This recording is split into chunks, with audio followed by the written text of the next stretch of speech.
Oggi nasce Dilcassa 2.0, più tutela per i lavoratori delle imprese artigiane nel campo delle costruzioni e dell'edilizia.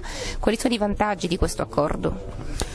Questo è un accordo molto importante per noi. Oggi abbiamo raggiunto questo accordo, che fra breve ci sarà anche un contratto, ma già questo accordo nasce da parecchi mesi, anche che ci viene detto dal nazionale, perché è una cosa importantissima che tutte le imprese e con la cassa edile artigiana regionale rappresenta sia le imprese che tutti i lavoratori, ma è un combatto che abbiamo voluto proprio che siamo tutti uniti, essendo tutti artigiani, invece di essere gli artigiani diversi dagli altri o se no con altre casse edili, mentre con la nostra, essendo più compatti, siamo un'unione, un'unica unione. Noi artigiani ci vogliamo presentare che dove andiamo il combatto è unico e non separati. Ecco, questa è una cosa importantissima.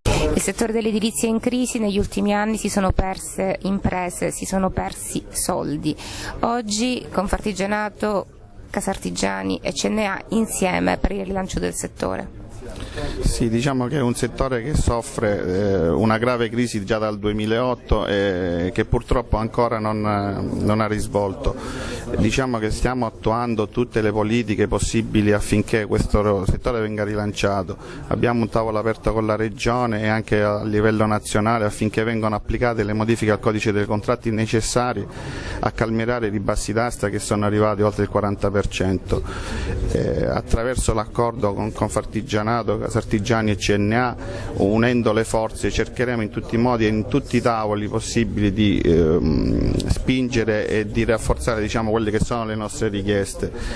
Siamo contenti degli accordi ottenuti tramite l'Edilcassa e attraverso, diciamo, il contratto regionale potremo applicare e tutelare il nostro comparto dell'artigianato e dare nuovamente sicurezza alle imprese e ai lavoratori che attualmente soffrono gravemente la crisi edilizia. Del lavoro comuni, obiettivi comuni, ed il Cassa 2.0 è uno strumento per le imprese artigiane importante. Sì, oggi finalmente abbiamo raggiunto l'obiettivo, il sogno si è realizzato, quello di essere uniti le tre organizzazioni CNA, Confartigianato e Casartigiani in un unico ente bilaterale della categoria edilizia. Naturalmente questo porterà solo dei vantaggi non solo alle imprese ma anche agli interi dipendenti, a tutti i dipendenti della stessa categoria, delle stesse imprese. Questo l'ente bilaterale non comporterà soltanto una serie di servizi sia alle imprese che ai lavoratori, ma farà sì che assieme potremmo iniziare anche tutta una serie di formazione da dare alle imprese per prepararle sempre più al domani, a un domani di cambiamento a cui purtroppo tutti quanti si devono adeguare.